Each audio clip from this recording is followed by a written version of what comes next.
Friends welcome on Europedia and ECP. और आप जानते हैं ये जो आईटीआई का एग्ज़ाम है इसमें यूरोपीडिया आपको बहुत अच्छा कंटेंट और वीडियोस एंड क्लासेस इसमें दे रहा है।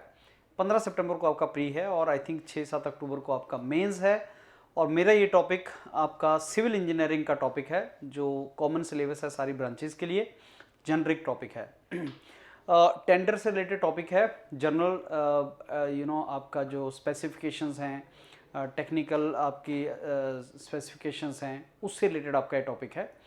3-4 टॉपिक्स छोटे छोटे हैं इसमें, जो एक मैं आज आपको 45 पेजेस का डॉक्यूमेंट दे रहा हूँ और इसके अंदर 100+ क्वेश्चन आपको मिलेंगे जो मेरे को लगता है एमसीक्यूज जहाँ से एग्जैक्ट क्वेश्चन आपके आ सकते हैं, प्लस मेंस के लिए ये इंपॉर्टेंट डॉक्यूमेंट है।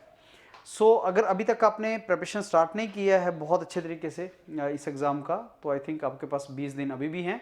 15 सितंबर को एग्ज़ाम है और टुडे इज़ 24th। आप समझ रहे हैं आपके पास 20 दिन हैं। मेरे को लगता है आप निकाल ले जाएंगे प्रिलिमिनरी और प्री के बाद मेंस लिखो। अगर अभी तक आपने यूरोपीडिया को नहीं लिया है तो आप ले लो, क्योंकि ये बहुत अच्छी जॉब है, प्रिंसिपल असिस्टेंट डायरेक्टर का जॉब है आपका। और हरियाणा में बहुत फेयर आपके सिलेक्शंस हो रहे हैं, 100 सीट्स निकली हैं जो रेयरली निकलती हैं। तो फ्रेंड्स ये जो सिविल इंजीनियरिंग का आपके सिलेबस का टॉपिक नंबर 9 है, आपका चैप्टर 9 है, इसके अंदर आपका कुछ टॉपिक्स हैं जो स्टूडेंट्स को डिफ़िकल्ट लग रहे हैं और डिफ़िकल्ट नहीं है, बड़े सिंपल से टॉपिक हैं। नोटिस इन्वाइटिंग टेंडर, जिसको एनआईटी बोलते हैं। नोटिस इन्वाइटिंग टेंडर क्या होता है, एडमिनिस्ट्रेटिव अप्रूवल कैसे लेनी पड़ती है, टेक्निकल अप्रूव सैंक्शंस क्या होती हैं और स्पेसिफिकेशन क्या है। इन चारों टॉपिक्स को कवर करता हुआ प्लस 100+ इनके एमसीक्यूज क्वेश्चंस को कवर करता हुआ ये डॉक्यूमेंट है। इसको गो थ्रू करो और इस डॉक्यूमेंट को पढ़ो। मैं इसमें आपको ब्रीफली बताता हूँ ये है क्या, आपको समझ आ जाएगा। टॉपिक आसान टॉपिक है ये, और ये है हमारा आज का जिसको हम कवर करेंगे। तो एनआईटी और administrative approval, technical sanction, specifications, क्या मीनिंग है इसका, that is something which is important. Document बहुत मेटिकुलसली बनाया गया है, बहुत अच्छे तरीके से बनाया गया है। Tender, notice inviting tender, NIT notice inviting tender से ज़्यादा इंपॉर्टेंट टॉपिक है कि टेंडर होता क्या है, कितनी तरह के टेंडर होते हैं और टेंडर में इंपॉर्टेंट चीज़ क्या होती है। और ये basically classification of tender, types of tender, उससे ज़्यादा रिलेट ना, मतलब उस टॉपिक से ज़्यादा रिलेट ना करके नोटिस इन्वाइटिंग टेंडर जो है कि टेंडर को इन्वाइट कौन करता है, नोटिस कौन देता है। चीफ इंजीनियर देता है, एग्जीक्यूटिव इंजीनियर देता है, असिस्टेंट इंजीनियर देता है, जूनियर इंजीनियर देता है। टेंडर में लिखा क्या होता है, एडमिनिस्ट्रेटिव अप्रूवल कैसे लेनी पड़ती है, टेक्निकल कौन देता है, कौन अधिकारी देता है, ऐसे टाइप के क्वेश्चन आपको आएंगे। ये क्योंकि आईटीआई का जो एग्ज़ाम है उसको सारी ब्रांच के लोग लिख रहे हैं, ओनली सिविल इंजीनियर नहीं लिख रहे हैं, इसलिए ये बहुत ज़्यादा सिविल इंजीनियरिंग टाइप का क्वेश्चन नहीं आएगा, इसमें जनरल क्वेश्चन आएगा जो मेरे को समझ आता है। तो टेंडर होते क्या हैं, थोड़ा सा आपको इसका आइडिया होना चाहिए। नॉर्मली सिविल इंजीनियरिंग कंस्ट्रक्शन जब आपने करनी है किसी चीज़ की, तो आप टेंडर इन्वाइट करते हैं। गवर्नमेंट भी इन्वाइट करती है, प्राइवेट इंडस्ट्री भी इन्वाइट करती है। जब भी ऐसा कोई काम करना हो, सिविल इंजीनियरिंग डिपार्टमेंट की अगर मैं बात करूं, लेकिन याद रखना कि ये सिविल इंजीनियरिंग डिपार्टमेंट ही टेंडर इन्वाइट करता है, ऐसा नहीं है। नॉर्मली इसमें कंस्ट्रक्शन के लिए इन्वाइट किए जाते हैं। टेंडर बेसिकली जो टर्म है वो कंस्ट्रक्शन सिविल इंजीनियरिंग से रिलेटेड है। जब कोई पब्लिक कंस्ट्रक्शन करनी हो, ये प्राइवेट इंडस्ट्री भी इसको इन्वाइट करती है टेंडर को। तो बेसिकली ये एक कोई प्रोजेक्ट जब आपने इसको करना है तो आप इसको इन्वाइट करते हैं। और ये बेसिकली गवर्नमेंट जब कॉन्ट्रैक्टर, एक टर्म होती है कॉन्ट्रैक्टर, जो ऐसा कंस्ट्रक्शन काम करता है, तो कॉन्ट्रैक्टर जो प्रोजेक्ट बनाएगा या कंस्ट्रक्शन करेगा, उस कॉन्ट्रैक्टर से जो आप डिटेल मांगते हो कि कितना खर्चा आएगा, कितनी स्पेसिफिकेशन होगी, तो उस चीज़ को टेंडर बोलते हैं। तो बिड जब इन्वाइट करता है लार्ज प्रोजेक्ट के लिए और उसको एक पर्टिकुलर टाइमलाइन के अंदर सबमिट करना पड़ता है, तो टेंडर एक फॉर्मल है और स्ट्रक्चर्ड इन्विटेशन है सप्लायर को कि आप कंपिटिटिव बिड को सप्लाई करो। ये है जो टेंडर का बेसिकली डेफिनेशन है। ये बेसिकली प्रोसेस है जिसके थ्रू गवर्नमेंट बिड इनवाइट करती है किसी प्रोजेक्ट के लिए, और ये इसका डेफिनेशन है। तो बिड और डिफरेंट एस्टिमेट्स के लिए हम जब इसको इनवाइट करते हैं, ये एक आपका फॉर्मल एंड स्ट्रक्चर्ड इनविटेशन है सप्लायर या कॉन्ट्रैक्टर्स को। सप्लायर या कॉन्ट्रैक्टर, कॉन्ट्रैक्टर जो कंस्ट्रक्शन करेगा या सप्लायर जो कोई चीज़ सप्लाई करेगा, टू सबमिट कंपिटिटिव बिड, मतलब अपनी जो है बिड दे दो सप्लाई रॉ मटेरियल, प्रोडक्ट और सर्विस, उसके लिए बेसिकली उसको इनवाइट करने के लिए कि जो आपका सप्लायर है, ये जो आपका कॉन्ट्रैक्टर है, वो अपना बिड हमें सबमिट कर दो। इसके लिए गवर्नमेंट या प्राइवेट ऑर्गेनाइजेशन टेंडर सर्कुलेट करेगा। तो टेंडर देता कौन है? जिसने सर्विस लेनी है। कौन लेता है सर्विस? गवर्नमेंट या प्राइवेट सेक्टर ले सकता है। और टेंडर किसके लिए दिया जाता है? जो सर्विस प्रोवाइड, जिसने सर्विस बेसिकली प्रोवाइड करनी है, जो कॉन्ट्रैक्टर होता है।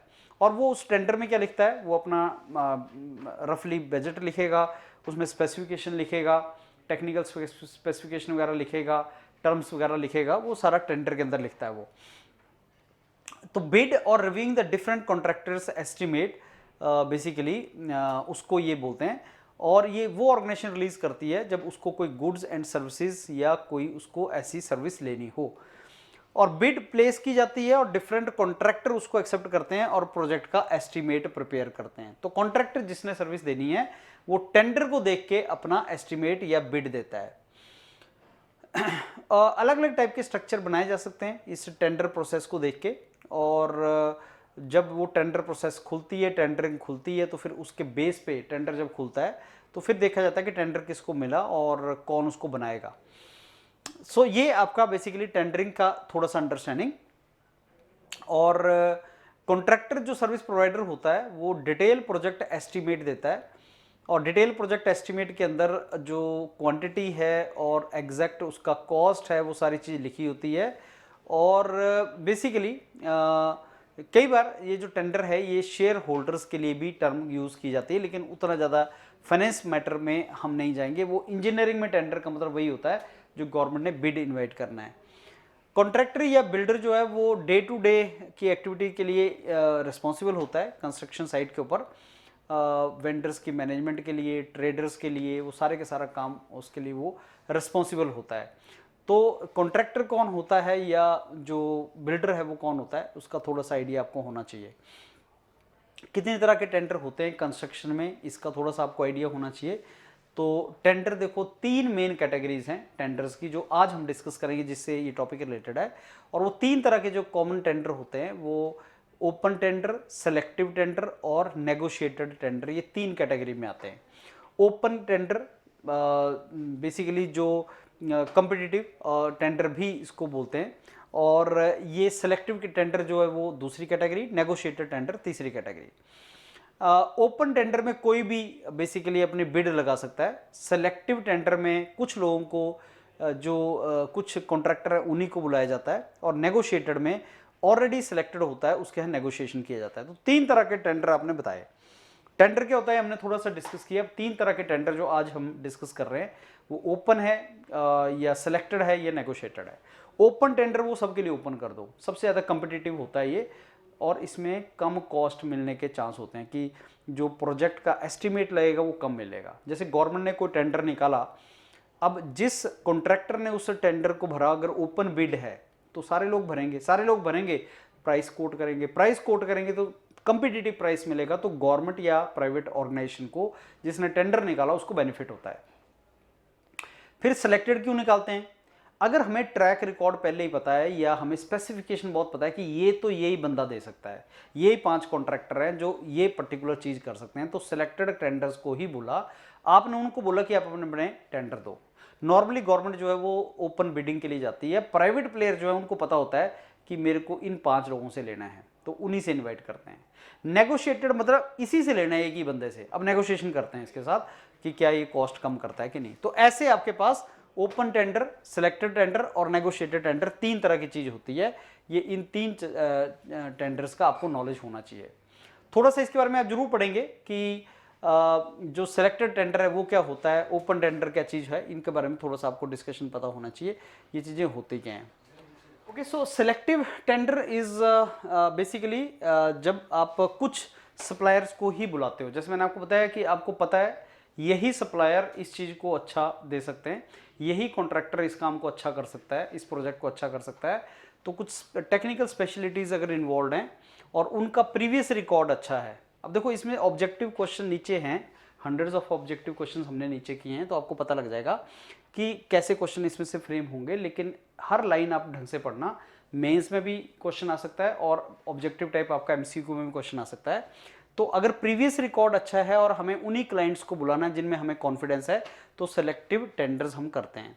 सेलेक्टिव टेंडर हम कुछ नंबर ऑफ टेंडर्स को ही इनवाइट करते हैं, कुछ लोगों को ही इसके लिए बुलाते हैं, और ये बहुत ही कॉमन अप्रोच है प्राइवेट प्रोजेक्ट्स के लिए। प्राइवेट कंपनीज नॉर्मली ऐसा करती हैं क्योंकि उनके ऑलरेडी जिन लोगों के साथ अच्छे रिलेशंस हैं, जिन कॉन्ट्रैक्टर्स के साथ रिलेशन अच्छे हैं, जिन्होंने अच्छा काम पास में किया है, उन्हीं को हम बुलाएंगे, सबको नहीं बुलाएंगे। गवर्नमेंट को ओपन बिडिंग, ओपन टेंडर्स करने पड़ते हैं, लेकिन प्राइवेट जो है सेलेक्टिव टेंडर्स में जा सकता है, वो फ्लेक्सिबिलिटी प्राइवेट के पास होती है। तो प्रीवियस रिकॉर्ड देख के हम सिलेक्टिव टेंडर्स की तरफ जाते हैं, या ये भी रीज़न हो सकता है कि उनकी एक्सपर्टीज स्पेसिफिक प्रोजेक्ट में है। तो अगर ऑब्जेक्टिव क्वेश्चन ऐसा बना है कि सेलेक्टिव टेंडर आप क्यों इनवाइट करते हो, उसके कई रीज़न हो सकते हैं। एक कि ये जो कॉन्ट्रैक्टर है हम इन्हीं को बुलाना चाहते हैं बिकॉज वो उस चीज़ में एक्सपर्ट हैं। नंबर 2, इनका पास रिकॉर्ड अच्छा है, तो हम उस चीज़ के लिए इनसे पहले भी सर्विसेज ले चुके हैं, तो हम उन्हीं को बुलाना चाहते हैं। तो इससे सिलेक्टिव टेंडर जो है वो बेसिकली क्वालिटी कंट्रोल के लिए बहुत अच्छा है, क्योंकि हम उन्हीं बेसिकली कॉन्ट्रैक्टर्स को बुलाते हैं जिन्होंने अच्छा काम किया है, तो क्वालिटी इंश्योर होती है। एक ऐसे कॉन्ट्रैक्टर जिनके साथ ट्रैक रिकॉर्ड अच्छा है, हम उन्हीं को बुलाएंगे, तो उनका ऑलरेडी जो स्टैंडर्ड है वो काफ़ी अच्छा है, ट्रस्टेड जो हमारे उसमें कॉन्ट्रैक्टर्स हैं। सेलेक्टिव टेंडर ओवरऑल कंपटीशन को कम कर देता है। इससे एक जो नेगेटिव है सेलेक्टिव टेंडर का, या जो नेगेटिव एस्पेक्ट है सेलेक्टिव टेंडर्स का, कि हम लिमिटेड कॉन्ट्रैक्टर्स को ही बिडिंग के लिए इनवाइट कर रहे हैं, तो वो कंपटीशन कम होता है, और कंपटीशन अगर उसमें कम हो जाए तो प्राइस, हाई प्राइस लेवल हो सकता है। तो बेसिकली हम हमारे पास प्राइस ज़्यादा दे के, अगर हमें अच्छी सर्विस चाहिए, अगर आपको पता है कि मेरे को काम अच्छा चाहिए, ये आदमी महंगा काम कर सकता है लेकिन मेरे को अच्छा काम चाहिए, तो आप सेलेक्टिव टेंडर्स की तरफ जा सकते हैं। ऐसे कॉन्ट्रैक्टर से काम करवा सकते हैं जिस पे आपको पूरा फेथ है कि अच्छा काम वो करेगा। ओपन टेंडर क्या होता है, ये गवर्नमेंट नॉर्मली इसको जो है अडॉप्ट करती है, और हर कोई टेंडर सबमिट कर सकता है। कंपटीशन बहुत ज़्यादा होता है इसमें, और ज़्यादा कंपटीशन होने की वजह से हमें कम प्राइस में काम करने को मिल जाता है। जैसे आप जानते हैं गवर्नमेंट L1 पे बिलीव करती है, लोएस्ट जो कोई बिड डालेगा उसको टेंडर मिल जाएगा। जो प्रोजेक्ट ओनर है, ये जनरल कॉन्ट्रैक्टर है, वो सारी इंटरेस्टेड कॉन्ट्रैक्टर से पब्लिकली मंगवाता है टेंडर, और जिसमें कंस्ट्रक्शन स्पेसिफिकेशन होता है, प्रोजेक्ट की डिटेल्स होती है। ओपन टेंडर बेसिकली एक RFP क्या टर्म होती है, मैं अभी आपसे डिस्कस करता हूँ। बेसिकली पब्लिकली एडवर्टाइज किया जाता है, इसको न्यूज़पेपर वगैरह में एडवर्टाइज किया जाता है, और इससे ट्रांसपेरेंसी, फेयरनेस और कंपटीशन तीनों चीज़ें मिलती हैं। ट्रांसपेरेंट भी होता है काम, और फेयर भी होता है, और कंपटीशन इसमें बढ़ता है, जिससे कॉस्ट ऑफ द प्रोजेक्ट कम हो जाती है। प्राइवेट और पब्लिक दोनों में होता है। पब्लिक सेक्टर में तो लार्जली इसको देखा जाता है कि पब्लिक या गवर्नमेंट सेक्टर इसको करती है। इससे कंपटीशन बढ़ता है, जिससे लोअर प्राइस टेंडर मिलता है। लेकिन ओपन टेंडर की एक ट्रबल है कि इसमें क्वालिटी कैसे इंश्योर करेंगे। अब अगर ओपन टेंडर डाला तो जो सबसे कम कॉस्ट कोट करेगा आपको बिडिंग में, जो सबसे कम कॉस्ट करेगा टेंडर, उसको मिल जाएगा।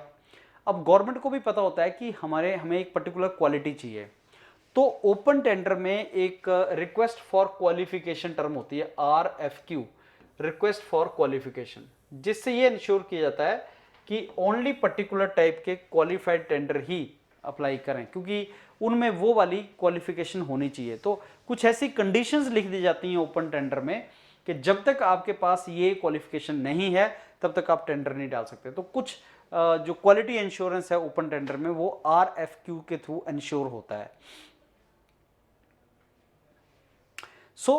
अगर एक बेसिकली जो ट्रस्टेड कॉन्ट्रैक्टर, मैंने आपको बताया कि सिलेक्टेड कॉन्ट्रैक्टर, जो सिलेक्टेड टेंडर है वो तब होता है जब आपके पास ट्रस्टेड कॉन्ट्रैक्टर हैं, आप उन्हीं से काम करवाना चाहो। लेकिन अगर ऐसा ना हो, आपको नया प्रोजेक्ट है जिसमें आपके पास पुराने कोई कॉन्ट्रैक्टर नहीं है, तो ओपन बिडिंग आप करवाते हैं। पब्लिक प्रोजेक्ट नॉर्मली जो हैं वो ओपन टेंडर के थ्रू करवाए जाते हैं, और ये सबसे कम कॉस्ट में कोट करने वाला टेंडर होता है। और इसमें बेसिकली ओपन टेंडरिंग प्रोसेस होती है, लेकिन ओनली क्वालिफाइड कॉन्ट्रैक्टर ही अप्लाई करते हैं जब आप RFQ वगैरह कुछ लगा देते हो। रिक्वेस्ट फॉर क्वालिफिकेशन बोलते हैं इसको। SOQ stands for statement of qualification. और उस क्वालिफिकेशन में नॉर्मली क्या आता है, एक्सपीरियंस आता है और रिज्यूमे, की पर्सनल के, current workload, financial standing, proof of insurance, bonding, safety scores. तो RFQ और SOQ जो टर्म्स हैं इनका नाम आपको पता होना चाहिए और आपको ये पता होना चाहिए कि ओपन टेंडर में ये चीज़ें क्वालिटी इंश्योर करती हैं कि गवर्नमेंट अगर ओपन टेंडर निकाल रही है तो स्टेटमेंट ऑफ क्वालिफिकेशन या रिक्वेस्ट फॉर क्वालिफिकेशन उसमें गवर्नमेंट लगाती है सो दैट जेन्युइन लोग उसमें आए। अब नेगोशिएटेड टेंडर क्या होता है? नेगोशिएटेड टेंडर होता है जिसमें एग्जिस्टिंग जो कॉन्ट्रैक्टर है मैं उसी से काम करवाना चाहता हूं लेकिन मैं उसके साथ थोड़ा नेगोशिएशन मारना चाहता हूं। सो एक पर्टिकुलर जो कॉन्ट्रैक्टर है जिसने टेंडर जिसको मैंने भेजा वो फाइनल मैं उसी के साथ नेगोशिएट कर रहा हूँ। मेरे को पता है कि मैंने इसी से काम करवाना है लेकिन मैं इसके साथ नेगोशिएट कर रहा हूँ। तो जिससे मैंने काम करवाना है मैं उसके साथ नेगोशिएट कर रहा हूँ, इसको नेगोशिएटेड टेंडर बोलते हैं। तो बेसिकली नेगोशिएटेड टेंडर में ये चीज़ आती है। और बेसिकली जो नेगोशिएटेड टेंडर है वो हमें पता होता है कि ये बहुत अच्छा काम करेगा और सारी की सारी प्रोसेस स्ट्रीमलाइन होती है। हम कोई लेंथी नेगोशिएशन नहीं करते, प्री क्वालिफिकेशन और ऐसा हमें उसकी रिक्वायरमेंट नहीं होती। और बहुत सी प्राइवेट कंपनीज भी इसकी तरफ जाती हैं, मतलब इनफैक्ट प्राइवेट कंपनीज इसमें ज़्यादा जाती हैं क्योंकि हम डायरेक्टली उसी के साथ नेगोशिएट करते हैं जो काम करेगा। तो इसमें जो बायर है जिसने काम करवाना है और जिसने काम करना है, कॉन्ट्रैक्टर है, वो एक बैठ के बजट बनाते हैं और मिल के काम करते हैं सो दैट ओवरऑल प्रोजेक्ट अच्छा बन सके। लेकिन नेगोशिएटेड टेंडरिंग का डिसएडवांटेज क्या है?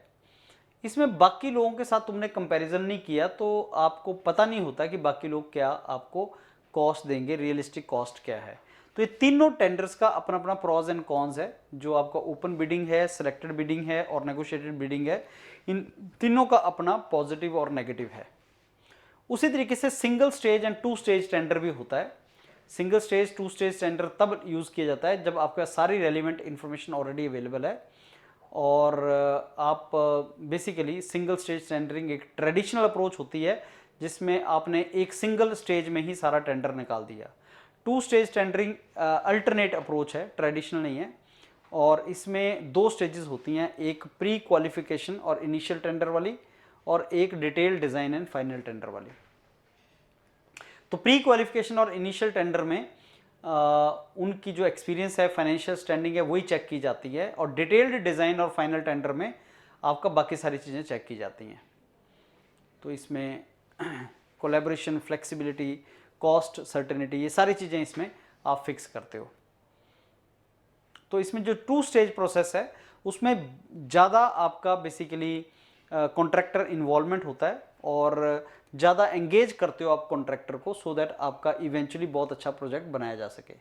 तो एक थोड़ा सा कंपैरेटिव एनालिसिस है ओपन टेंडरिंग में, सेलेक्टिव टेंडरिंग में और नेगोशिएटेड टेंडरिंग में। इस स्लाइड को जरूर आप देख के जाना।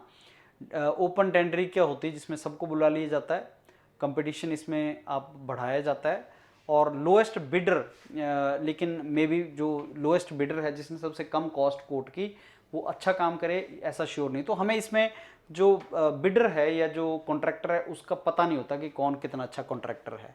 एडवांटेज ये कि कंपटीशन बढ़ेगा तो कॉस्ट कम होती है। तो ये आपका ओपन टेंडरिंग है। ये आपकी सिलेक्टिव टेंडरिंग है।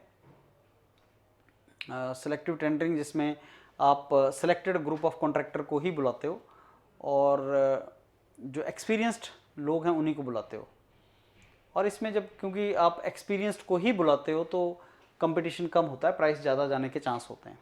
और नेगोशिएटेड में आप पहले से ही आपने कॉन्ट्रैक्टर सेलेक्ट कर रखा होता है और अब आपके रिलेशन उसके ऑलरेडी अच्छे हैं, अब आपने उसके बस प्राइस को नेगोशिएट करना है। तो ये आपका नेगोशिएटेड टेंडरिंग। ये तीन आपके मेन टेंडरिंग प्रोसेस है।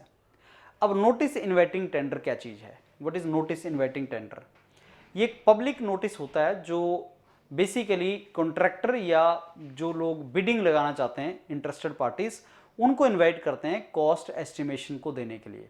नोटिस इनवाइटिंग टेंडर कि भाई टेंडर भेजो। मैं बेसिकली नोटिस भेजते हो आप कि जो अपना जिसने बिडिंग लगानी है वो अपना बिडिंग लगा दो। तो उस डॉक्यूमेंट को नोटिस इनवाइटिंग टेंडर, जो पब्लिक नोटिस होता है कि अपना कॉस्ट एस्टिमेशन डाल दो, ये पब्लिक जो आपकी गवर्नमेंट है या पब्लिक आपकी ऑर्गेनाइजेशंस हैं, वो इसको नोटिस इन्वाइटिंग टेंडर का नोटिस को भेजती हैं जो इंटरेस्टेड बिडर हैं उनको बुलाने के लिए। इसमें टेंडर में डिटेल होता है, टेंडर का ID, title, reference number, title सब होता है इसमें, क्लोजिंग ओपनिंग डेट होती है, और जो concession, licence, terms and condition, सारी इंपॉर्टेंट डेट्स इसमें मेंशन होती हैं। उनको अपना एस्टिमेट कॉस्ट कितना है वो डालना होता है, कि क्या काम आप करोगे, कितने पैसे में आप करोगे, सारा इसमें डालना होता है। और इसकी लोकल, नेशनल, इंटरनेशनल लेवल पे पब्लिसिटी की जाती है, और इंटरनेशनल, नेशनल टेंडर्स इनवाइट किए जाते हैं।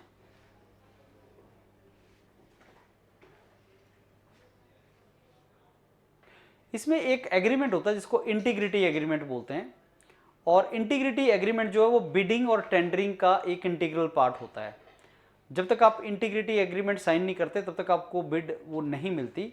और इंटीग्रिटी एग्रीमेंट में ये लिखा होता है कि आप जो बोल रहे हो वो सही है और आप काम अपना अच्छा करके दोगे और इंटीग्रिटी मेंटेन करोगे। तो इंटीग्रिटी डॉक्यूमेंट एक इंपॉर्टेंट डॉक्यूमेंट होता है। और नोटिस इन्वाइटिंग टेंडर के कुछ की कंपोनेंट्स होते हैं, जैसे जो आप टेंडर इनवाइट करते हो उसमें प्रोजेक्ट की डिटेल्स होती है, क्या प्रोजेक्ट है, पर्पस क्या, स्कोप क्या, सारा लिखा होता है। Requirement that bidder must meet, अब हम बिडर को बुलाने के लिए नोटिस इन्वाइटिंग टेंडर, मतलब आप टेंडर वो वाला आप अपना जो है बिडिंग लगाओ इस टेंडर के लिए, इसके लिए नोटिस है। तो बिडर की क्वालिफिकेशन भी लिखी होती है कि बिडर के अंदर क्या क्वालिफिकेशन और एक्सपीरियंस होना चाहिए। Information about cost and availability, date जब तक आपको बिड को सबमिट करना है वो लिखा होता है, बिड कब खुलेगी पब्लिकली वो भी लिखा होता है। Tender security, amount of security, कई बार ऐसा भी होता है कि हर कोई ना अप्लाई कर दे तो कुछ डिपॉजिट मांगा जाता है। इवेल्यूएशन क्राइटेरिया भी लिखा होता है कि किस बेस पे आपको टेंडर दिया जाएगा, वो भी इसमें मेंशन होता है। तो सारी चीज़ क्लियरली लिखी होती है इसके अंदर। पर्पस क्या है इसका नोटिस इन्वाइटिंग टेंडर का, कि सारी की सारी प्रोसेस जो है फेयर हो, ट्रांसपेरेंट हो, और इससे इसके क्योंकि मल्टीपल बिड्स हम मंगवा रहे हैं, ओपन हमने किया है, तो कंपटीशन भी बढ़ता है, कंप्लायंस भी बढ़ता है, लीगल एंड रेगुलेटरी रिक्वायरमेंट्स जो हैं वो सारी की सारी इसमें मेंशन होती हैं। सारे का सारा प्रोसेस आपका एफिशिएंटली चलता है, क्योंकि NIT notice inviting tenders nits जो है वो स्ट्रीमलाइन कर देता है सारी प्रोसेस को, और जो ऑर्गेनाइजेशन है जिसने नोटिस निकाला है उसको काफ़ी इफ़ेक्टिवली बेसिकली ये सारा प्रोसेस होती है। तो बेसिकली एनआईटी क्या है, एक पब्लिक इन्विटेशन है बिजनेसेस के लिए to compete for a contract. तो मैं सारी जो बेसिकली कंपटीटर हैं, सारे जो कॉन्ट्रैक्टर हैं, सारे जो लोग हैं जो सर्विस प्रोवाइडर हैं, उनको एक नोटिस भेजना चाहता हूं कि अगर आप ये प्रोजेक्ट लेना चाहते हैं तो आप इसके लिए अपना बिडिंग लगाओ। मेन ऑब्जेक्टिव है कि आप बिड लगाओ और प्रपोजल भेजो इंटरेस्टेड पार्टीज अगर आप हैं तो पर्टिकुलर प्रोजेक्ट के लिए। और मैं इसलिए लगाता हूँ ये कि मेरे को बेस्ट प्राइस मिले और मेरे को क्वालिटी मिले, बिडर जो हों वो अच्छे बिडर मेरे को मिले, ट्रांसपेरेंट हो सारा सिस्टम, और लीगल रिक्वायरमेंट सारी मीट करें। सो कॉम्पिटिटिव बिडिंग प्रोसेस का एक टूल है notice inviting tender, is nothing but competitive bidding process का एक टूल, जिसके थ्रू मैं बिडिंग को काफ़ी कॉम्पिटिटिव वे में कर सकता हूं। ओके, क्वेश्चन लगाते हैं फ्रेंड्स। मैंने आपको बताया कि एक्चुअल जो आपको कॉन्फिडेंस आएगा वो क्वेश्चन से आएगा, जितने आप क्वेश्चंस लगाएंगे, और इस टॉपिक के अंदर हंड्रेड्स ऑफ क्वेश्चंस हमने किए हुए हैं। आप इनको करो और आपको इससे कॉन्फिडेंस आएगा। तो टेंडर क्या होता है, an offer with certain terms and conditions, जब रिटन फॉर्म में दिया जाता है तो उसको टेंडर बोलते हैं। कि टेंडर देना मतलब ऑफर दिया आपने कि कौन इस काम को करेगा, मैं आपको ऑफर कर रहा हूँ ये काम, ये मैंने आपको काम ऑफर किया, और ये रिटन फॉर्म में टर्म्स एंड कंडीशन सारी लिखी होती हैं, उसको टेंडर बोलते हैं। एग्रीमेंट, कॉन्ट्रैक्ट, टेंडर, इनमें थोड़ा थोड़ा डिफरेंस होता है, लेकिन टेंडर ये है जो मैंने आपको बताया अभी। एक और लेक्चर हमारा जिसमें हम करेंगे कॉन्ट्रैक्ट और टेंडर और एग्रीमेंट में डिफरेंस क्या है, इनमें से कौन सा टाइप ऑफ टेंडर नहीं है। तो selected tender basically depending upon contract. तो item rate tender, percentage rate tender, lump sum tender, ये तीनों अलग अलग कैटेगरीज हैं। ये टाइप ऑफ टेंडर्स में या टेंडर का जो हमारा जो टाइप ऑफ कॉन्ट्रैक्ट है, सॉरी, उसमें हम इस चीज़ को डिस्कस करेंगे। अभी हम जो टाइप ऑफ कॉन्ट्रैक्ट के बेस पे टेंडर को डिस्कस नहीं किया हमने टाइप ऑफ कॉन्ट्रैक्ट किस तरीके, सिलेक्टेड कॉन्ट्रैक्ट, आपने टेंडर जो आपने डिस्कस किया है वो बेसिकली आप किन सर्विस प्रोवाइडर को देते हो उसके बेस पे हमने इसको डिस्कस किया था।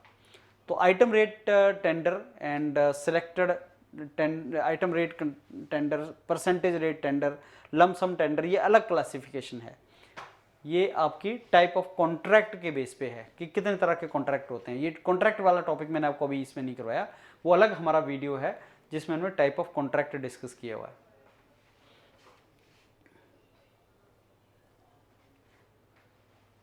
ये जो हमारा negotiated tender, selected tender, open tender जो आज हमने डिस्कस किया वो लेवल ऑफ पार्टिसिपेशन के बेस पे है।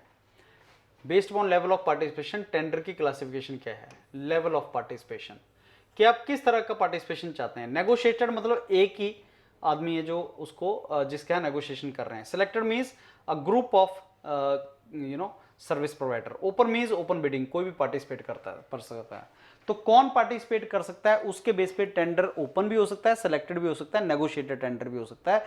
3 तरह के टेंडर हो सकते हैं बेस्ड अपॉन कि कौन इसमें पार्टिसिपेट कर सकता है। लेकिन अगर मैं टाइप ऑफ कॉन्ट्रैक्ट के हिसाब से देखूं तो टेंडर की टाइप्स क्या हो सकती हैं, आइटम रेट, परसेंटेज रेट और लमसम टेंडर, ये कैटेगरीज उसके बेस पे हो सकती हैं। ऑब्वियसली कॉस्ट प्लस टेंडर नहीं होता। Public means open, limited means selected.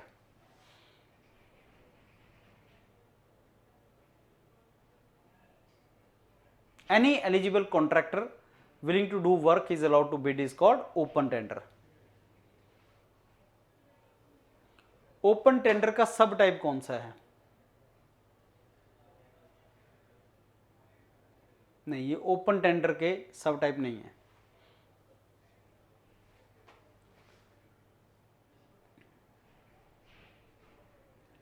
Limited tender,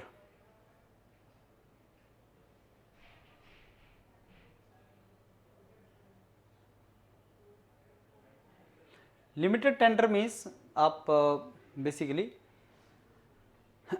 एक पर्टिकुलर टाइप के लोगों को ही उसमें इनवाइट कर रहे हो। ओपन नहीं है, नेगोशिएटेड नहीं है, सेलेक्टेड है, लिमिटेड है।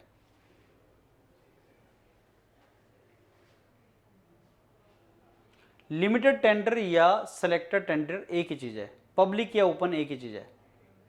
लिमिटेड नंबर ऑफ कॉन्ट्रैक्टर्स को ही बुलाते हैं, सिलेक्टेड नंबर ऑफ कॉन्ट्रैक्टर्स को ही बुलाते हो, उसको बोलते हैं सिलेक्टेड टेंडर।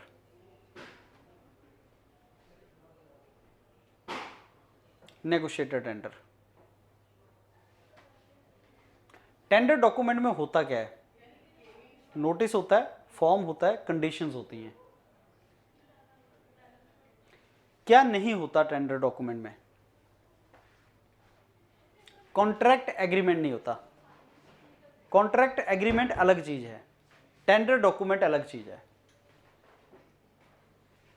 टेंडर डॉक्यूमेंट में ये चीज नहीं होती, कॉन्ट्रैक्ट एग्रीमेंट अलग चीज है। वो कॉन्ट्रैक्ट एग्रीमेंट एंड टेंडर, इन तीनों के बीच का डिफरेंस वो मैं अलग से आपको एक डॉक्यूमेंट दूंगा, आप उसको गो थ्रू कर लेना। अभी जो डॉक्यूमेंट मैं आपको दे रहा हूँ ये आपके एग्जाम का डायरेक्ट सिलेबस है, इसको गो थ्रू कर लो, फिर मैं आपको उनका डिफरेंस भी दूंगा। टेंडर नोटिस कितने न्यूज़पेपर्स में होना चाहिए? मिनिमम 2 में।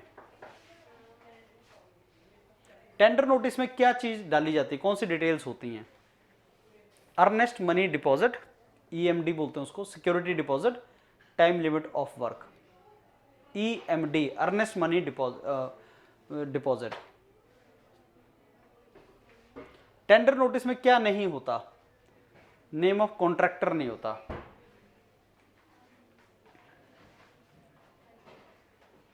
टेंडर नोटिस में आप ओपनली नोटिस निकाल रहे हो ना, कॉन्ट्रैक्टर तो कई उसमें अप्लाई करेंगे, तो टेंडर नोटिस जो निकाला जाता है गवर्नमेंट निकालती है, ये पब्लिक बॉडी निकालती है, और कॉन्ट्रैक्टर जो है उसको फुलफिल करता है।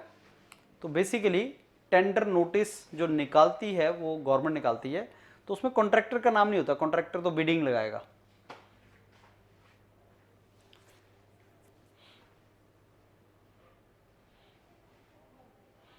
टेंडर में देखो डेट, जब आपने टेंडर निकाला, जब आपका टेक्निकल बिड ओपन की जाएगी, परचेजिंग टेंडर की डेट्स कुछ डाली जा सकती हैं, लेकिन काम कब स्टार्ट करना है ये उसमें नहीं होता। वर्क कमेंसमेंट का डेट उसमें नहीं होता। टेंडर के बारे में होता है सारा।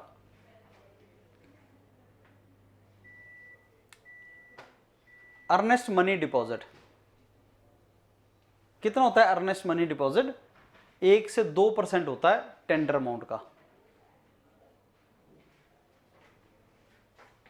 Earnest money deposit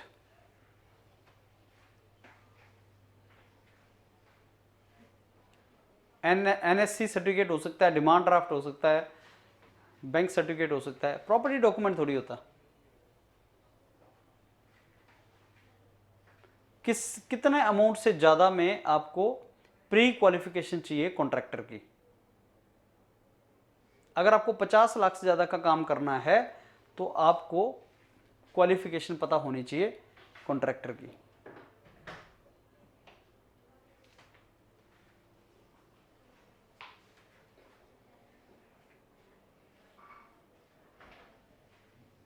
actual tendering process से पहले pre qualification of contractor is important.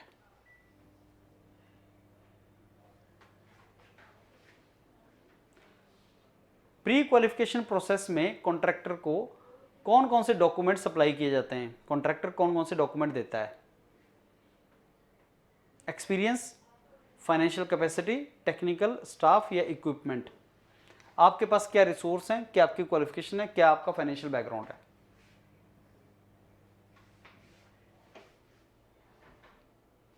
Joint venture में कितने कॉन्ट्रैक्टर बेसिकली आपका ज्वाइंटली बिड लगा सकते हैं? 3 कॉन्ट्रैक्टर।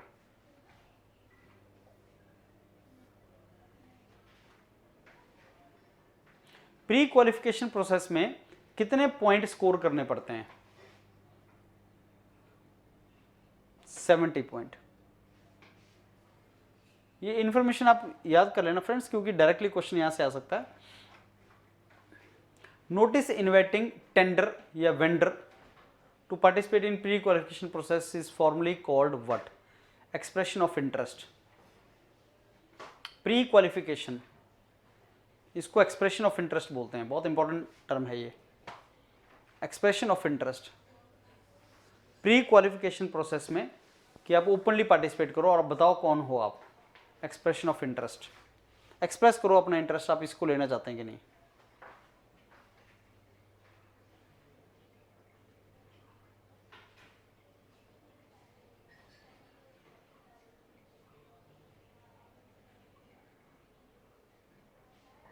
तो जो भी सप्लायर है वो अपने रिक्वेस्ट फॉर प्रपोजल उससे आप ले सकते हो कि आप मेरे को कॉस्ट बताओ। रिक्वेस्ट फॉर प्रपोजल मीन्स मेरे को अपना प्रपोजल दो। एक्सप्रेशन ऑफ इंटरेस्ट मीन्स मेरे को बताओ अपने बारे में आप कौन हो। फिर मैंने आपको शॉर्टलिस्ट कर ली तो मैंने बोला अपना प्रपोजल दे दो।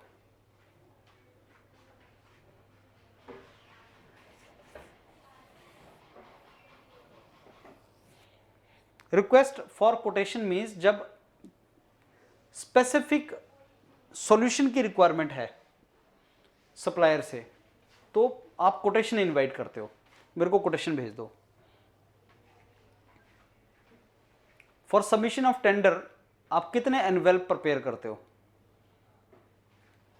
4 एनवेल्प प्रिपेयर करते हो आप। 4 एनवेल्प्स यू प्रिपेयर।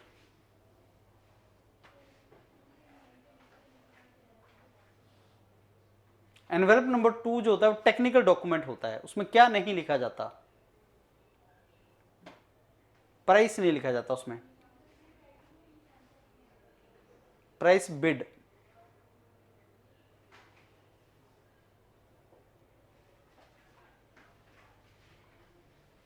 टेक्निकल बिड होता है एनवेल्प नंबर 2। क्या डाला जाता है उसके अंदर? Plant, machinery, technical staff, solvency certificate, ये डाले जाते हैं उसमें। एनवेल्प नंबर 4 में क्या होता है? एनवेल्प नंबर 4 में तीनों एनवेल्प डाले जाते हैं, 1 2 3 एनवेल्प, और चौथे में सारा पैक करके भेजते हो आप। टेक्निकल डॉक्यूमेंट टेंडर का जब खोला जाता है तो कौन होता है प्रेजेंट? कॉन्ट्रैक्टर का रिप्रेजेंटेटिव, एक अकाउंटेंट जनरल और एक डिविजनल अकाउंटेंट। ये बेसिकली गवर्नमेंट के लिए जब कोई बड़ा कॉन्ट्रैक्ट आप निकालते हो तो ये लोग वहां पे प्रेजेंट होते हैं।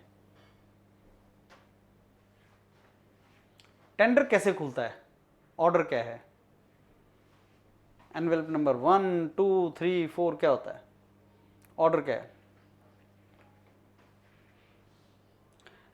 रिमूवल ऑफ विड्रॉन टेंडर, जो टेंडर विड्रॉ हो गए उनको पहले हटाओ। फिर opening of envelope number 4 number envelope खोलोगे तो 3 एनवेलप उसके अंदर से निकलते हैं। फिर उसके बाद एनवेलप नंबर 1 खुलेगा, फिर उसके बाद एनवेलप नंबर 2 खुलेगा और उसके बाद intimation of price bid opening date. ऐसे होता है।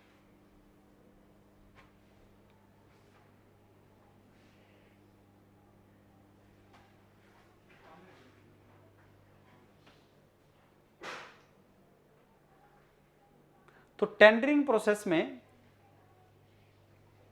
कंपैरेटिव स्टेटमेंट कॉन्ट्रैक्टर की कब बनाई जाती है? जब स्क्रूटिनी की जाती है टेंडर की।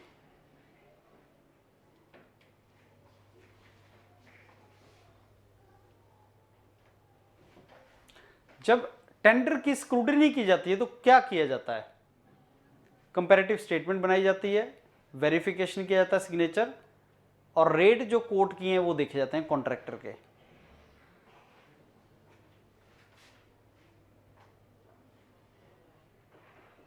और कंपैरेटिव स्टेटमेंट जब बनाई जाती है, कंपैरेटिव स्टेटमेंट का मतलब ये है कि जितने भी कॉन्ट्रैक्टर्स ने, जितने भी लोगों ने बिडिंग दी है उन सब का कंपैरेटिव स्टेटमेंट कि किसी ने क्या दिया किसी ने क्या दिया उसको बनाया जाता है।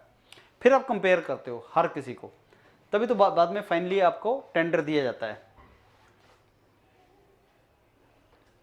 जो लोएस्ट बिडर होता है उसको आप कंपैरेटिव स्टेटमेंट से पता लग जाएगा सबसे कम किसने कोट किया है, और जिसने सबसे कम कोट किया होता है उसको आप दे देते हो टेंडर।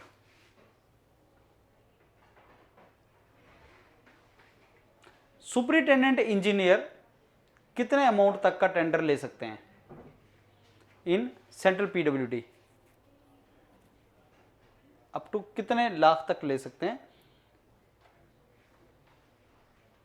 15 लाख। 15 लाख का टेंडर ये ले सकते हैं।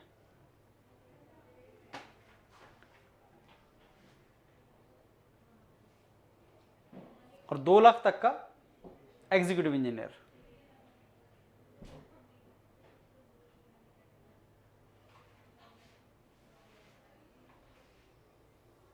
अगर कॉन्ट्रैक्टर अपना ड्यूटीज पूरा ना करे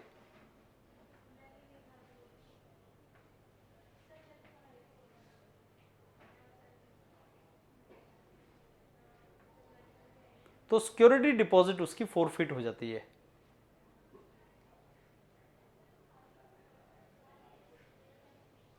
तो फोरफिट उसकी जो होती है वो सिक्योरिटी डिपॉजिट होती है। कितना परसेंट होती है security deposit of total tender amount? 10%। Tender amount का टोटल 10% सिक्योरिटी डिपॉजिट है। लोएस्ट टेंडर को रिजेक्ट करने का कौन सा कारण नहीं होता?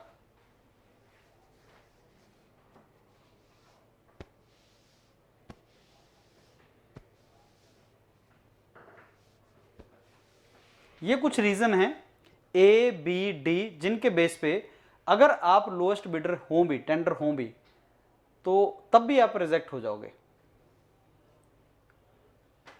अगर उसको प्रेस्क्राइब्ड फॉर्मेट में आपने सबमिट नहीं किया, अनरीजनेबल कंडीशन लगी है उस पर, तो इस कंडीशन पे वो रिजेक्ट हो जाता है।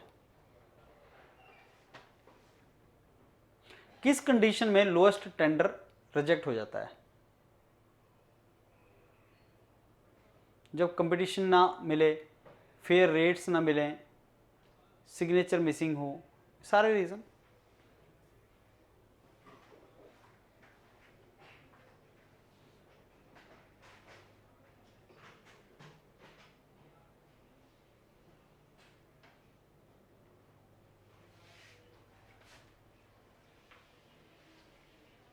ओके, तो एग्जीक्यूटिव इंजीनियर को अथॉरिटी होती है साइन करने की।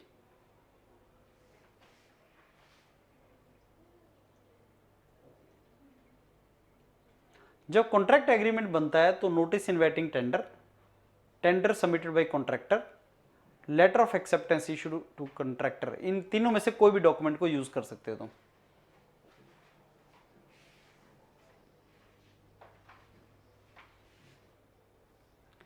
अगर एग्जीक्यूटिव इंजीनियर ने एक्सेप्ट कर लिया है टेंडर, तो कितनी कॉपीज आपको, 3 कॉपीज आपको टेंडर की तैयारी करनी पड़ती हैं, 3 कॉपीज टेंडर्स की।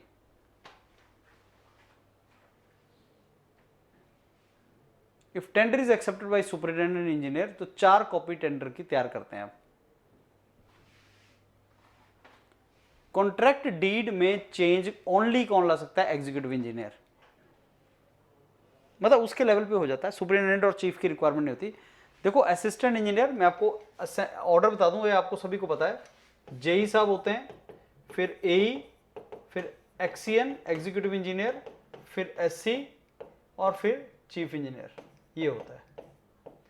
तो पहले जूनियर इंजीनियर, फिर असिस्टेंट इंजीनियर, फिर एग्जीक्यूटिव इंजीनियर, फिर सुपरिटेंडेंट इंजीनियर, फिर चीफ इंजीनियर, इस तरीके से हायरार्की चलती है।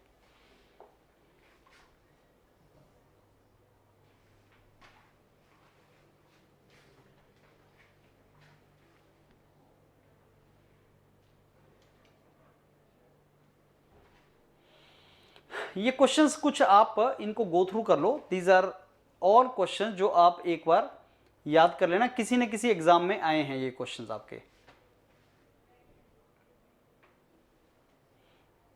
Right. So these are many questions which are given to you on the basis of this topic.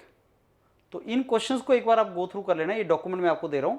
हम नेक्स्ट टॉपिक थोड़ा सा administrative approval, technical sanction and specification के ऊपर थोड़ा सा बात करते हैं। देखो 3 मेन स्टेज होती हैं किसी भी काम को करने की। एक एडमिनिस्ट्रेटिव अप्रूवल चाहिए होता है उस काम को करने का, टेक्निकल सैंक्शंस हमें जो हैं वो पूरी करनी होती हैं, और फिर अप्रोप्रिएशन या रीअप्रोप्रिएशन ऑफ द फंड्स, ये 3 स्टेजेस हैं। स्पेसिफिकेशन अलग हम क्या उसका मीनिंग है डिस्कस करता हूँ। तो अगर मेरे को कोई भी काम करवाना है, गवर्नमेंट में कोई काम करवाना है, तो सबसे पहले तो आप उसको पहला स्टेज होता है एडमिनिस्ट्रेटिव अप्रूवल लेना पड़ता है, एडमिनिस्ट्रेटिव मिनिस्ट्री से लेना पड़ता है, एडमिनिस्ट्रेटिव डिपार्टमेंट से, सॉरी। और टेक्निकल सैंक्शंस उसकी डिटेल्स होती हैं, ये ओवरऑल होता है, ये उसकी डिटेल्स होती हैं। और फिर हमें फंड कितना रिक्वायर्ड है हम उसको अप्रूव करवाते हैं और उसको अप्रोप्रिएट मतलब उसको खर्चा करवा लेते हैं। तो इस तरीके से हमारे पास ये 3 स्टेजेस होती हैं, administrative approval, technical sanction and appropriation, reappropriation of the funds, 3 stages. Administrative approval में क्या होता है, जो किसी भी डिपार्टमेंट का हेड है, कमिश्नर है, वो बेसिकली किसी भी डिपार्टमेंट का जो हेड है, वो अगर छोटा मोटा काम डिपार्टमेंट में होना है तो उसको अप्रूवल दे देता है। ये एडमिनिस्ट्रेटिव अप्रूवल नहीं है, ध्यान से देखना। जो हेड ऑफ द डिपार्टमेंट है किसी भी डिपार्टमेंट का, अगर छोटा मोटा काम को डिपार्टमेंट में होना है तो उसकी परमिशन ये दे देते हैं, अप्रूवल दे देते हैं, और उसमें काम हो जाता है। और वो बेसिकली एग्जीक्यूटिव इंजीनियर के लेवल पे वो चीज़ें हो जाती हैं। टेक्निकल सैंक्शंस जो है वो एग्जीक्यूटिव इंजीनियर उसके लिए ग्रांट कर देता है, और फिर ऑर्डर इशू हो जाता है काम को करने के लिए। लेकिन अगर काम आपका छोटा मोटा रिपेयर वर्क वगैरह ना हो, तो बेसिकली जो डिपार्टमेंट है, कोई पर्टिकुलर डिपार्टमेंट, वो उस पर्टिकुलर उसको एक अप्रूवल लेना पड़ता है किसी कॉम्पिटेंट अथॉरिटी से, और वो कॉम्पिटेंट अथॉरिटी एडमिनिस्ट्रेटिव अप्रूवल देती है। ध्यान से देखना इसमें, ये पहले 2 पॉइंट्स। एडमिनिस्ट्रेटिव अप्रूवल हर छोटे मोटे काम के लिए नहीं चाहिए होता। अगर छोटा मोटा काम है तो हेड ऑफ द डिपार्टमेंट ही उसको अप्रूवल दे देता है। लेकिन अगर काम कोई ज़्यादा वर्क इन्वॉल्व है, मेजर वर्क इन्वॉल्व है, तो बेसिकली उसके लिए एडमिनिस्ट्रेटिव अप्रूवल लेनी पड़ती है। तो कब एडमिनिस्ट्रेटिव अप्रूवल लेनी पड़ती है ये आपको पता होना चाहिए। अब जब आपको एडमिनिस्ट्रेटिव अप्रूवल की रिक्वायरमेंट है, तो आपको बेसिकली जैसे कोई डिपार्टमेंट का हमने बता दिया कि जैसे पब्लिक हेल्थ डिपार्टमेंट है या इंजीनियरिंग डिपार्टमेंट है, और अगर उसको कोई काम को एग्जीक्यूट करना है तो उस पर्टिकुलर डिपार्टमेंट को परमिशन लेनी पड़ती है, एडमिनिस्ट्रेटिव अप्रूवल लेना पड़ता है। जब ये डिपार्टमेंट आपको इन्वॉल्व हो जाएंगे, या तो आपके डिपार्टमेंट में छोटा मोटा कोई काम करना है अपने आप कर ले, लेकिन जब पब्लिक वर्क डिपार्टमेंट इन्वॉल्व हो जाएगा किसी मेजर काम में, तो फिर एडमिनिस्ट्रेटिव अप्रूवल लेना पड़ता है। कोई भी डिपार्टमेंट ले लो, जैसे आपने सपोज एजुकेशन, ITI है, एजुकेशन डिपार्टमेंट है, उसमें कोई काम करना है, ITI में कोई काम करना है, तो आप एक्सीएन साहब से परमिशन लेके उस काम को कर सकते हैं अगर छोटा मोटा काम है। लेकिन अगर कोई बड़ा काम है जो आप खुद नहीं कर सकते हो, जिसमें पब्लिक हेल्थ डिपार्टमेंट की रिक्वायरमेंट है, PWD पब्लिक वर्क्स डिपार्टमेंट की रिक्वायरमेंट है, तो फिर आपको एडमिनिस्ट्रेटिव अथॉरिटी एडमिनिस्ट्रेटिव अप्रूवल लेना पड़ता है। एडमिनिस्ट्रेटिव अप्रूवल एडमिनिस्ट्रेटिव डिपार्टमेंट से कॉम्पिटेंट अथॉरिटी कौन है वो देता है, और फिर आप आगे काम करवा सकते हैं। तो अगर छोटा मोटा काम है आप खुद कर लो, अगर छोटा मोटा काम नहीं है, कोई मेजर काम है जिसके लिए पब्लिक वर्क्स डिपार्टमेंट इन्वॉल्व है, तो आपको फिर अप्रूवल लेना पड़ता है।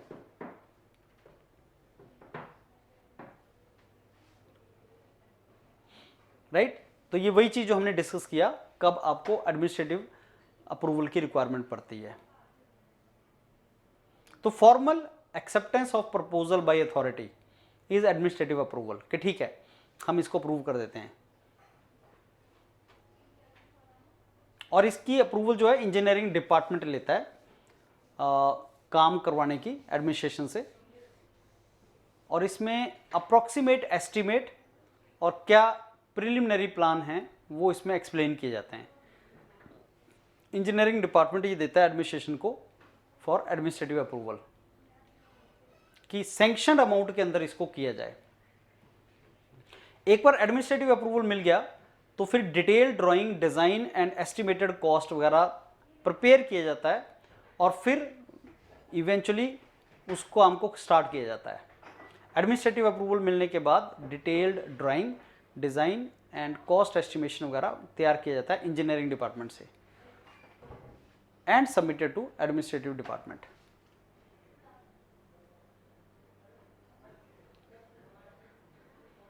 रिवाइज्ड एडमिनिस्ट्रेटिव अप्रूवल कुछ सिचुएशंस में किया जाता है।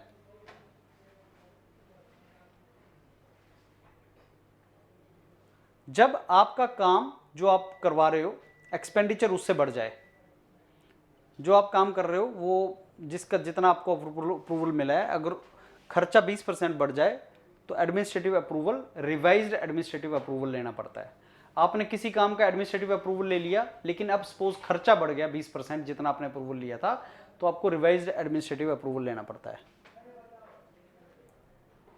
अगर stage 1, there are stages of estimation, stage 1 estimation पे 20%, स्टेज 2 एस्टिमेट पे 10% अगर हो, या मटेरियल डेविएशन हो जाए, जो आपने ओरिजिनल जिस चीज़ के लिए अप्रूवल लिया है उसमें जो आपका मटेरियल कंज्यूम होना था, आपने एडमिनिस्ट्रेटिव अप्रूवल लिया उसमें आप मेंशन करते हो कि ये चीज़ें उसमें कंज्यूम होंगी। अगर मटेरियल डेविएशन हो जाए कि जो आपको पहले यूज़ होना था उससे कुछ अलग मटेरियल है अब, तो आपको दोबारा से एडमिनिस्ट्रेटिव अप्रूवल लेना पड़ता है। टेक्निकल सैंक्शन क्या है कि जब एडमिनिस्ट्रेटिव अप्रूवल मिल गया तो उसके बाद उसका डिटेल्ड एस्टिमेशन टेक्निकल एस्टिमेशन है, technical sanctions to estimate, detail cost estimate, design calculation, quantity कितनी है, वो सारे का सारा इसमें मेंशन किया जाता है। Technical sanction PWD public works department issue करता है आफ्टर एडमिनिस्ट्रेटिव अप्रूवल, और इसमें डिटेल्ड कॉस्ट एस्टिमेट वगैरह दिया जाता है, इसमें डिज़ाइन वगैरह दिया जाता है जो हमें रिक्वायर्ड है। डिज़ाइन टेक्निकली साउंड होना चाहिए और रिक्वायरमेंट को मीट करना चाहिए। ये पब्लिक वर्क्स डिपार्टमेंट की रिस्पॉन्सिबिलिटी होती है। तो एक बार एडमिनिस्ट्रेटिव अप्रूवल और एक्सपेंडिचर सैंक्शन मिल जाएं तो फिर डिटेल एस्टिमेट बनाया जाता है, और अगर सब कुछ ठीक हो तो उसके बाद काम स्टार्ट हो जाता है। तो टेंडर को इनवाइट करने से पहले, जब आपने टेंडर फ्लोट करना है और कॉन्ट्रैक्टर को इनवाइट करना है, तो उससे पहले टेक्निकल सैंक्शंस आपको लेनी पड़ती हैं।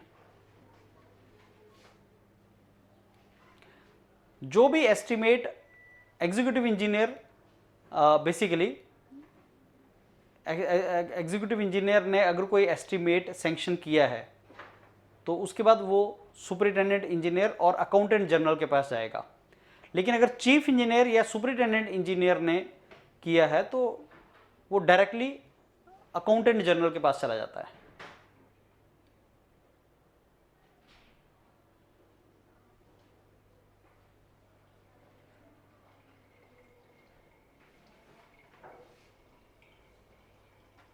डिटेल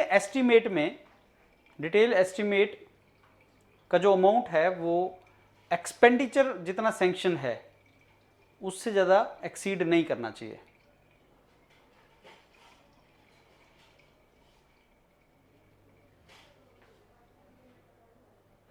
कोई भी मटेरियल डेविएशन नहीं होनी चाहिए प्रोजेक्ट में।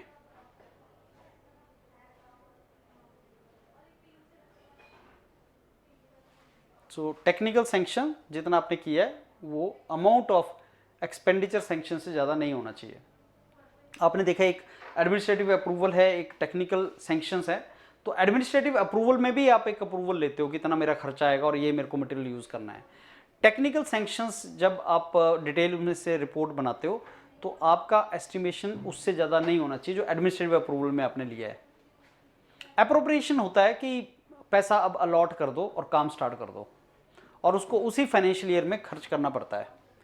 तो एक समरी सी administrative approval, technical sanctions and जो स्पेसिफिकेशन है उसकी समरी में आपको बताता हूँ।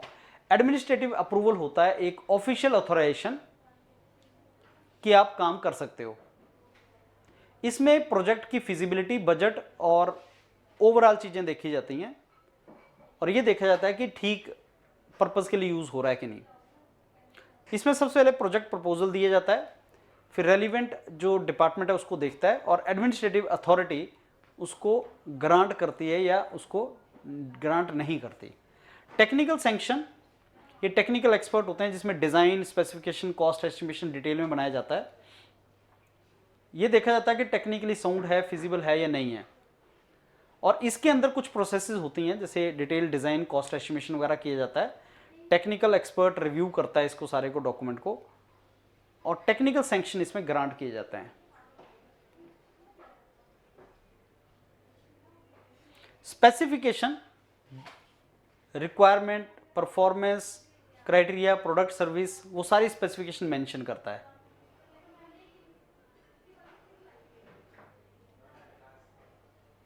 डिज़ाइन स्पेसिफिकेशन आती है इसमें, परफॉर्मेंस स्पेसिफिकेशन आती है, मटेरियल स्पेसिफिकेशन आता है। तो बहुत ही डिटेल में सारी चीज़ें बनाई जाती हैं।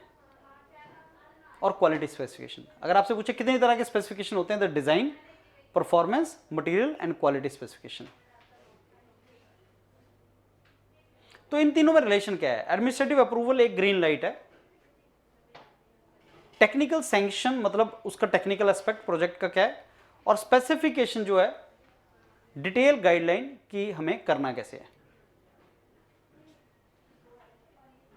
एग्जांपल देते हैं कंस्ट्रक्शन प्रोजेक्ट का।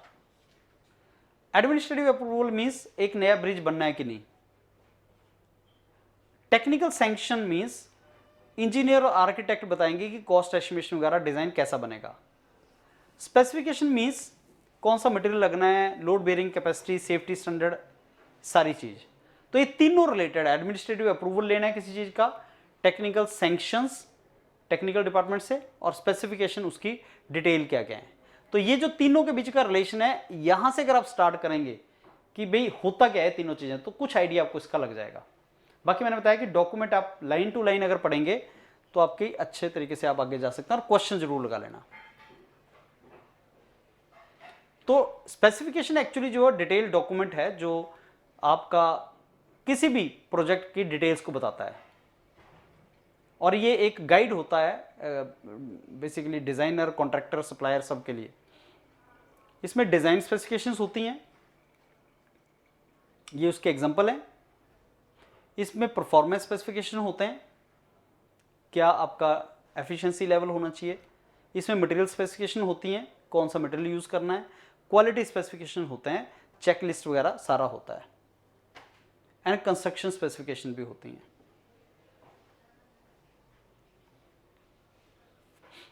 तो अलग अलग तरह का स्पेसिफिकेशन, आप इसको एक बार देख के जाना कि कौन कौन सी स्पेसिफिकेशंस इवेंचुअली होती हैं। सेफ्टी स्पेसिफिकेशंस, कॉन्ट्रैक्ट स्पेसिफिकेशंस, सारा डिटेल में, जितना डिटेल में स्पेसिफिकेशन मेंशन कर सकते हैं आप उसमें सारा लिखते हैं। ये क्वेश्चंस हैं फ्रेंड्स जो आप एक बार गो थ्रू करना, अगले 10 पेज में क्वेश्चंस ही हैं। टेक्निकल सैंक्शन से कौन सी रिलेटेड करेक्ट स्टेटमेंट है। डिटेल्ड कॉस्ट एस्टिमेशन होता है इसमें, ये चेक किया जाता है इकोनॉमिकली ये वायबल है या नहीं, और ये पीडब्ल्यूडी, पब्लिक वर्क्स डिपार्टमेंट की रिस्पॉन्सिबिलिटी होती है। ये क्वेश्चन जरूर कर लेना, ये बहुत इंपॉर्टेंट है। एडमिनिस्ट्रेटिव अप्रूवल क्या होता है? जो अथॉरिटी है वो फॉर्मली एक्सेप्ट कर लेती है प्रपोजल को, सैंक्शन नहीं किया, अप्रूव, अभी प्रपोजल लिया उन्होंने। एडमिनिस्ट्रेटिव अप्रूवल कौन लेता है? पीडब्ल्यूडी तो सैंक्शन और टेक्निकल सैंक्शन देता है, इंजीनियरिंग डिपार्टमेंट आपका अप्रूवल लेता है। कंस्ट्रक्शन एक्टिविटी करता कौन है गवर्नमेंट में? उसका नाम होता है contractor. Public works department, irrigation department, public health department, electricity, ये सारे उसी के अंडर आते हैं। Public works department. Administrative head किसी भी डिपार्टमेंट का कौन होता है? Chief engineer. चीफ इंजीनियर का फंक्शन क्या है? एडमिनिस्ट्रेटिव अप्रूवल देना, टेंडर को एक्सेप्ट करना और sanction to deposit the work.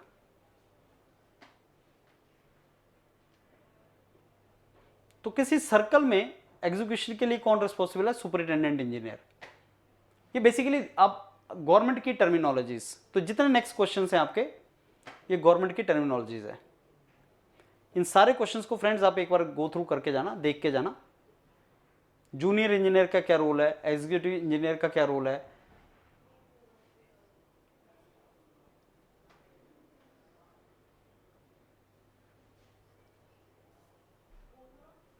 कितने साल के लिए टेक्निकल सैंक्शंस जो हैं वो वैलिड होते हैं, दैट इज फॉर 5 years। कितने लाख तक चीफ इंजीनियर सैंक्शन कर सकता है, उसको पूरी पावर होती है, कोई लिमिट नहीं है। 25 लाख तक सुपरिटेंडेंट इंजीनियर। बजट कौन बनाता है? फाइनेंस डिपार्टमेंट बनाता है। कॉन्ट्रैक्ट मेथड, डिपार्टमेंटल मेथड दोनों यूज होते हैं। इसको मैंने अलग से भी कवर किया हुआ है सारा टॉपिक, वहां भी देख लेना, लेकिन ये इंपॉर्टेंट है। कुछ क्वेश्चन मैं आपको स्पेसिफिकेशन के कराता हूं। मैंने आपको बताया कि बहुत ज्यादा क्वेश्चंस हैं, इन्हीं में से कुछ ना कुछ क्वेश्चंस आपके आ जाएंगे। ये डॉक्यूमेंट आप एक बार गो थ्रू करके जाना 15 सितंबर के एग्जाम से पहले। स्पेसिफिकेशन से रिलेटेड कुछ क्वेश्चंस,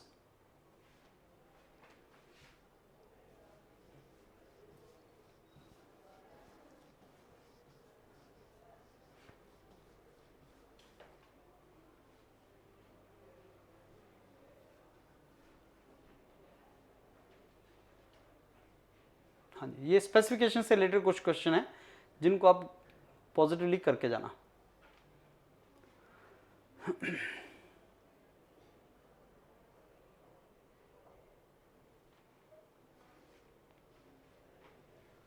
कौन सा टेंडर इन्वाइट किया जाता है एयरपोर्ट, अंडर वाटर कंस्ट्रक्शन वगैरह के लिए? That is global tender.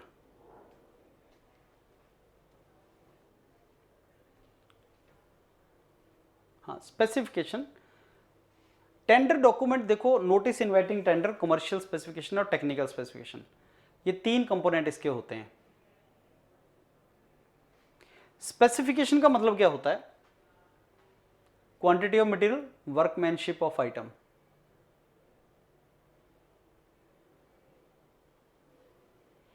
Unit quantity of work, उसका कॉस्ट, उसको स्पेसिफिकेशन, डेफिनेशन स्पेसिफिकेशन की ये भी है।